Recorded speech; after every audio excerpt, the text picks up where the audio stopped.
Welcome to another episode of Roaming with Restless Women. Hey. Today I have Diana Pegrum. She is a former colleague of mine. When we worked together, she was a young, scrappy, organized, and very positive, incredibly positive project manager. It was fun to watch her keep even the senior, most grumpy IT professionals in line. She cracked the whip really well so we could deliver projects on time. Mm-hmm. Now, Diana lives in Florida with her son and her husband, although her son went to college and getting ready to be empty nesters, I think. Yeah. She's an insurance agent.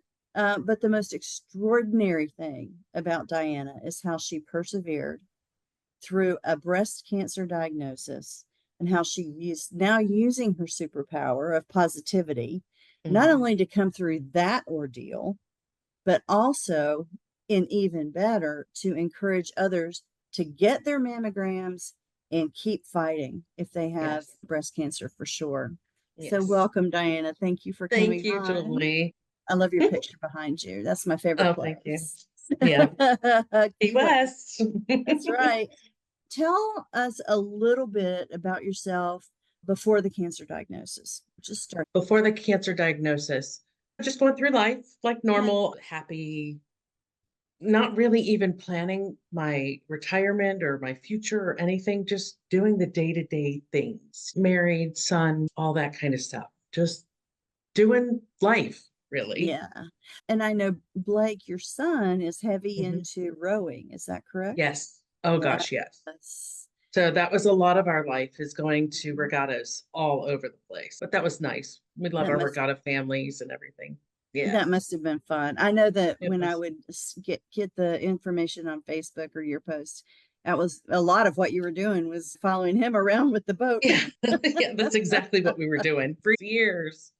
So That's now that he's in amazing. college, he's almost done. So Yeah, yeah, he's that's good. cool. Okay, so tell us a little bit about the circumstances, what caused you to go in to get a mammogram, and tell me about how you were diagnosed and what you were feeling at that time. Okay, so I didn't get a mammogram Mhm. because of COVID. So I missed a year. And of course, that was the year that I needed. I needed it most of all. I had noticed a dimple on the side of my breast, and I just thought, I chalked it up to age. I'm like, oh, it's just age. And I ignored it until one day I woke up and it was very painful. And I touched it and it was a hard lump. And I knew right then Mm. something was wrong. And it was Breast Cancer Awareness Month. So I went to a mobile clinic right away and to have them check it. And they wouldn't check it because it was an active lump. So Oh, they will only do mammograms if there's nothing going on. But I highly recommend going to those if you don't have a doctor or if you don't have insurance. October, find one and get your mammogram. So then I went to the my general physician who referred me for an ultrasound and everything like that. And then I was referred to the breast specialist who did the biopsy. mm, And that was in, let's see, October of 2023 is when it all started. mm-hmm. And I got my diagnosis December of 2023. Oh, Yeah. wow. Because I was going to ask you how long between the mammogram and you're knowing that something was going on until you actually had an answer. That's a long Yes, time. it's a long time. And that was the hardest time. So Hmm. hard because I knew something was wrong and I was fearful that it was in there. And then Yeah, even from when you get the diagnosis, which was in December, yeah. and then the surgery was in March. So that's 3 months. So you're Wow. talking from the time I found it to the time I had the surgery to remove it, it was 6 months. And that time was so hard because you just want to get it removed. You just Ah. want to get it out because you don't really know what's going to happen to you. But When you got that phone call and they said for sure it's cancer, what went through your mind and how are you feeling? so we went into the doctor's office, my husband, and I knew, I think he was, when they told me, he turned white and I thought he was going to be on the floor. Oh, But I wow. was giggly and just, okay, all right, bring it on. What's next? Let's get it done. That was my attitude of, okay, this is what it is. There's nothing I can do about it.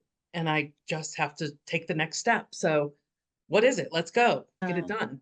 but there has to be some point when you knew something was wrong that you were able to process through the realization, even though you didn't have the diagnosis. What was that Um, like? yeah, after I was diagnosed, the realization of what it was of what was happening, right after I was diagnosed, which was a Wednesday, on a Mhm. Saturday, I left on a cruise with my girlfriend.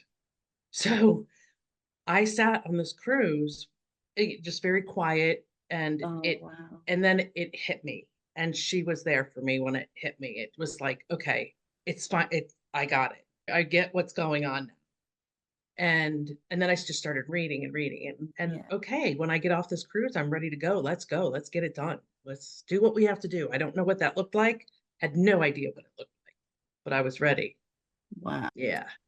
The values, or what were the things that you held on to during this process that kind of helped you get through?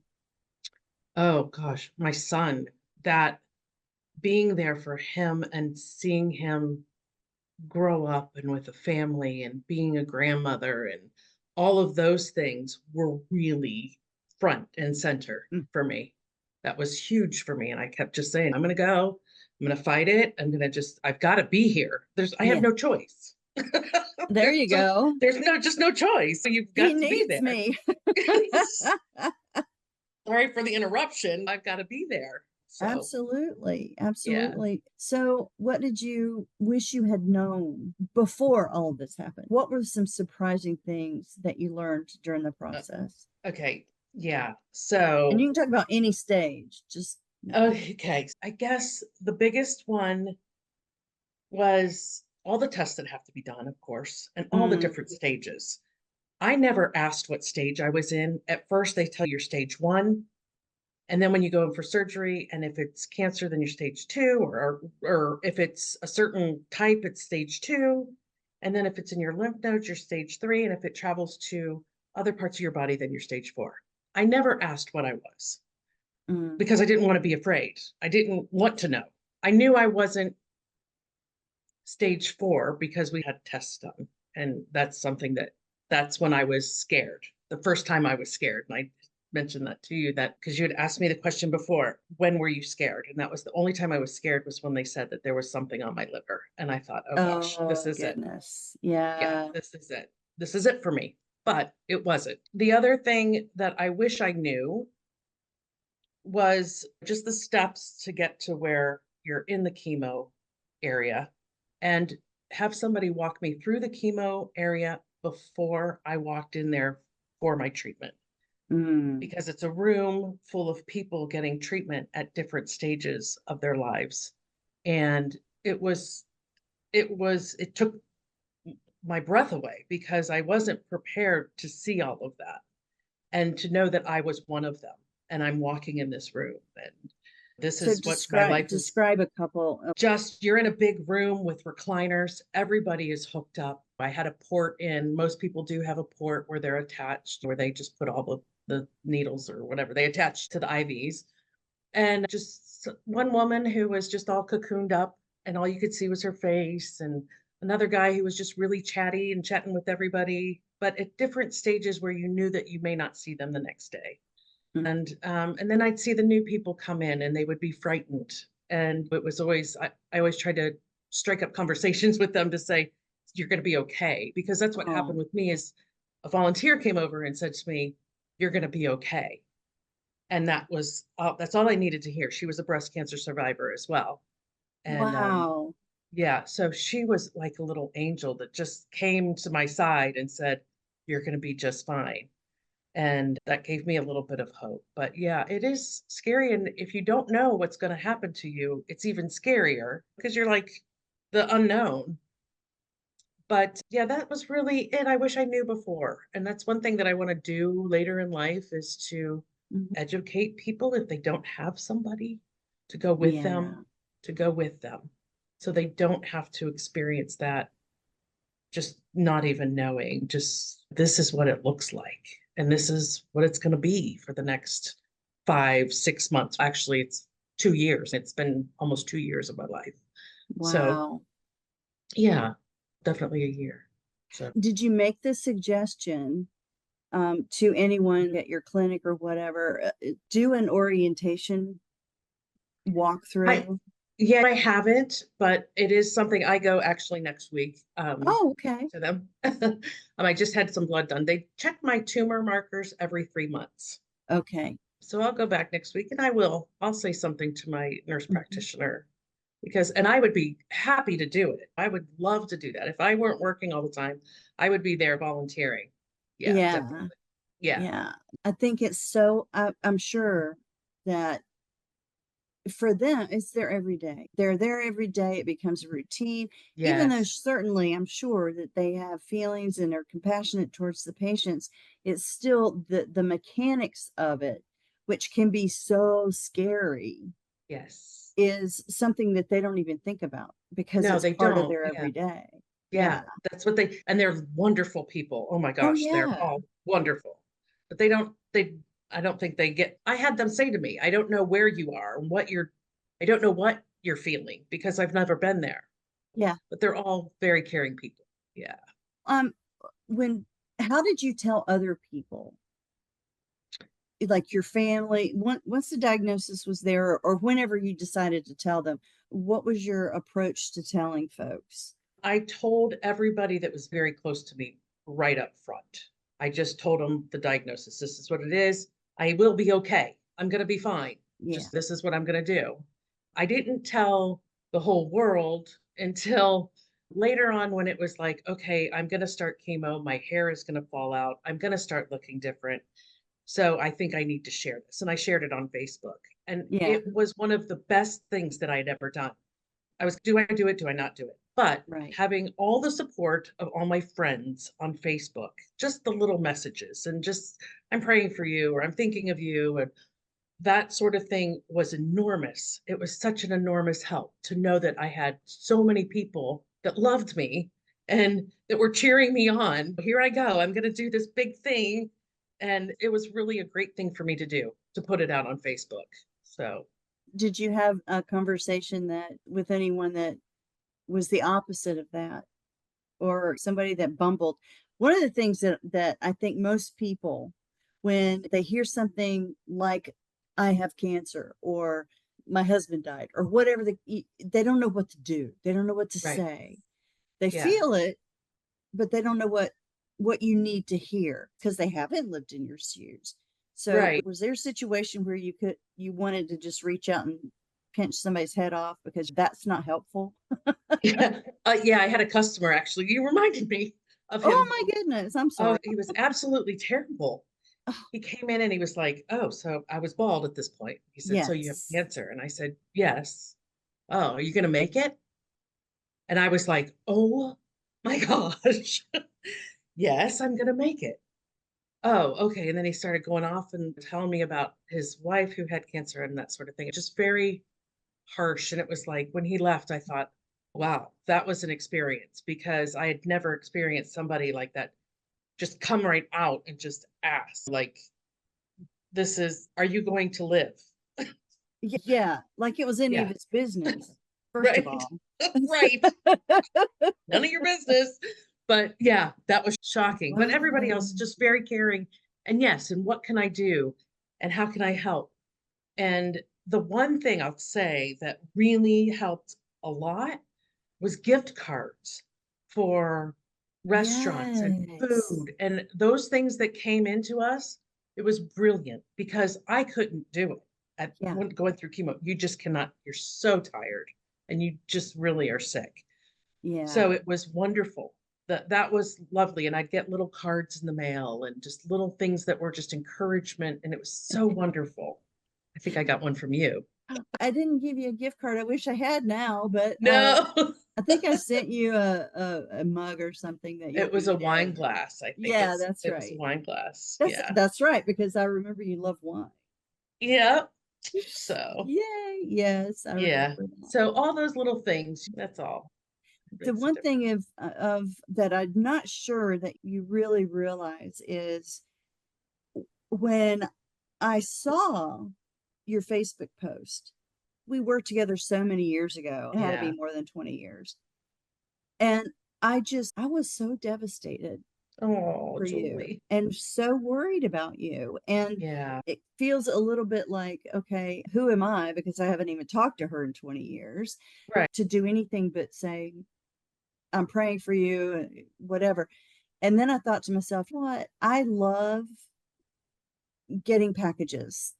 I don't Yeah. even care if I ordered it. I love getting Right. packages. So I thought, okay, it's probably a little bit fun to get packages or something in the mail because it's like a Yeah. surprise every day. So that's why I picked I that. loved it. And it Yeah. did, it brought me every time I got something, it was just little, it was heartwarming. And to get it from somebody that I hadn't talked to for a long time was like, wow, this is amazing. I loved it. Yeah, Well, absolutely. I'm glad I could do it. And you mean the world to me. So Oh, you always thank you, have. Julie. It's just not, we haven't talked. You're one of those Right. people that we could walk away and not see And each then other come for back. years and then come back and we're just where we were before. Yes, exactly. Exactly. Oh man. That's so nice. It's nice. So what is the biggest transition that you've been through since you've come through the treatment process? My my priorities have changed massive. Before, like I said, I was just going through day-to-day stuff and just working and this and that. And now it's, you know what? I have to live this life and I have to do the things that I want to do. And I got to get out there and do them. And that I think is the biggest thing. One of the things physically that I didn't realize is that it would take another year or more to heal after all of this. So I'm still healing and still going through things. So when somebody says they're cancer free and they're done with treatment, they're not. It's still going Wow. on. Yeah. I'm still starting to feel like myself. So I'm getting clearer. My mental fog is lifting. And I think that's what's helping me get motivated to start doing the things that I want to do. There you I'm like, go. let's go, let's go. My energy's coming back. I'm ready to Yay. roll. Yep, ready to I roll. can't Let's even go. imagine Diana without energy. That just doesn't Oh, even compute. yeah. Last year, none. Wow. I would walk maybe 2 feet and be out of breath like I had run a marathon. Oh And it my was like, oh my goodness. gosh, I can't do this. Yeah. So I just pushed through and here I am. I'm healing, which is fabulous. Yes. One thing that you told me we were speaking before was about something about radiation Mhm. that surprised you. Um, Yeah, yeah. Radiation burns you, so mm, it burns. And if you look here, I have a little kinesio tape here.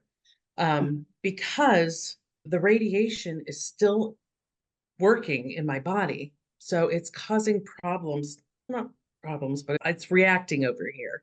So I've had lymphedema and I have my therapist calls it a brick right here. She's trying to break it up.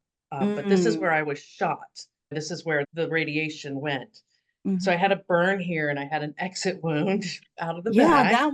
I had never heard that Yeah, before. went straight through. So the back was Wow. like a big sunburn, same as the front. And Uh-huh. then they say these things can come up 20 years down the line, these side effects. So I didn't realize that about radiation, but I'm glad I did it because Oh then yeah. the chances of it recurring are a lot less. So that's why I did it. And it's personal choice whether you want to or not. I'm glad Yeah. you did. Yeah. And so you said that they check on you. Every 3 months. Yeah. And so tell me about how that feels because I know I would probably be freaking out every 3 months. You do. Yeah, you Okay. do. Yeah. Yes. Yeah. So Mm, yeah, you do. You freak out. You get your blood drawn. I got my blood drawn today. I go back next week and they give me the results. It's just a tumor marker blood test. And then of course mammograms and all of that. And I have had some scares. I had a little lump or something not in my side and I immediately called my breast specialist. They got me hmm. right in, did an ultrasound, no problems. So I was Oof. like, "Phew, thank you. I didn't have to wait 6 months for that." So Yeah. yeah, I but mean, yeah, they watch you. That's all. that's just, I'm glad you absolutely came through it. I did. Um, three more. The Okay. first one is, I want you to Mm-hmm. close your eyes Mm-hmm. and describe the picture that appears in your mind when I say wise woman. It's a black and white photo of a woman who has really deep wrinkles. Yeah. I don't Yeah, know who it is or what it is, but that's what I see. absolutely. Yeah. Happy, smiling. She's smiling. She's very happy. Yeah. Smiling. Excellent. Yeah. That sounds great. And what kinds of words of wisdom from you would you share with the world? Oh, words of wisdom from me. Yes. I don't know what kind of words of wisdom. Words of wisdom. Get your mammograms. Don't just do it and touch yourself, really. If you feel something. I always said my whole thing that I would say for to everybody all the time is it's less painful and less inconvenient to get a mammogram than to go through what I went through. Yeah. Those are my words of wisdom, I I guess. thank Yep. you. Thank you for Yep. reminding us of that for sure. And we're Yeah. coming up on Breast Cancer Cancer Awareness Month. awareness. Yes. So October. exactly. And so the nice thing about this is this episode will drop during that month. Oh, excellent. Yes. Perfect. I know it's Well, perfect timing. yeah. And if people don't have insurance or you don't have a doctor or Mhm. you're somewhere that your doctor's not around, find a mobile clinic. They're everywhere. They're all over the country and go in and get your mammogram done. Absolutely. Yep. Absolutely. Okay. So where do you like to roam? Everywhere. Everywhere. Yes. Yes. What is your favorite place to roam right now? Right now is in North Carolina, where we just purchased our property that we're going to be retiring on. Mm, I like to roam there. It's very nice and peaceful, quiet, and beautiful. Love it. mhm. Yeah. That's wonderful. Yeah. And what makes you restless? Staying in one place, sitting in one place, staying still. No, you got to roam. Yeah, we got to get this done, right? Yes. I'm Yep. telling you, that mantra that you immediately said after your first appointment and the Hmm. diagnosis, that's probably what started you off on the healing path. Yes. Just that, okay, Yeah. acceptance, let's go. Yeah. Let's, It is what it is. What can you do? You have no choice. You have to right. just go. You have to do it. What's next? Let's go. Let's get it done. And So that, where do you get all your positivity? Because to me, you have a positivity superpower. my mom, Oh, she's super positive. She'll find the positive in the worst situation. So yeah. we always joke that she had birds flying around her head. She's in Disney. Everything's lovely in her world. You got a big dose of that, I have to say. I Oh, remember. thank you. Yeah. Yeah. Is Yeah. there anything else that you want people to know, or if someone wanted to reach out and just and share a Hmm. story with you, how would they get in touch with you? My email is my first last name, Diana Pegrum at gmail.com. Mm-hmm. Um, please reach out if you have a diagnosis and you want to know what's going to happen or you need support, call me or text or sorry, email me. Yeah, yeah, And then we'll share numbers. I'll call you. I can go through it with you and let you know what's coming up. So you're not absolutely. afraid. Yeah. We will put your email address in the show notes. Perfect. And like I said, we're going to drop this episode during Breast Cancer Awareness Month. Ooh, good. And I am just Yes. so honored and thrilled to have had Mm. you on this episode. I really appreciate you, Diana. Mm. Thank you for inviting me. Oh, I wouldn't have heard of it differently. Oh, thank you again. And for Okay. everyone else, make sure that if you need support, please email Diana. Yes. Yes, please. Thank you, Julie. Thank you.